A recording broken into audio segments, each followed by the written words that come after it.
Welcome to daily star update. ত্রিকোণ প্রেমের গল্প নিয়ে আসতে চলেছে নতুন ধারাবাহিক বুলেট সরোজিনী। এইবার থেকে স্টার জলসাতে সম্প্রচার করা হবে এই ধারাবাহিকটি। প্রধান নায়িকা চরিত্রে দেখা যাবে দিয়া বসুকে। তাকে শেষ দেখা গিয়েছিল সান বাংলার কনস্টেবল মঞ্জুতে। এছাড়া প্রধান পুরুষ চরিত্রে দেখা যাবে অভিনেতা অর্ণব ব্যানার্জি এবং অভিষেক বীর শর্মাকে।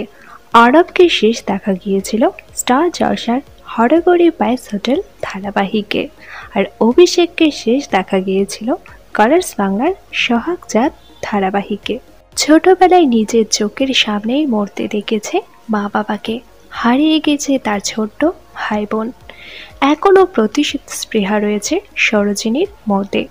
সমস্ত কিছুর প্রতিশোধ নিতে চায় সে, আর তার জন্যই তার নিজের প্রেমকে সে দূরে ঠেলে দিতে দুবার ভাবে না। শুধুমাত্র প্রতিশোধ নেওয়ার জন্য নিজের অপছন্দের লোককে বিয়ে করে সে। এই ধারাবাহিকটির প্রযোজনায় রয়েছে স্বর্ণেন্দু সমাদ্দারের ক্রেজি আইডিয়াস মিডিয়া। পারিবারিক গল্পের পাশাপাশি ত্রিকোণ প্রেমের টানাপোড়েনও দেখানো হবে ধারাবাহিকে। এই নতুন ধারাবাহিকের প্রোমো আপনাদের কেমন লেগেছে কমেন্ট করে জানান।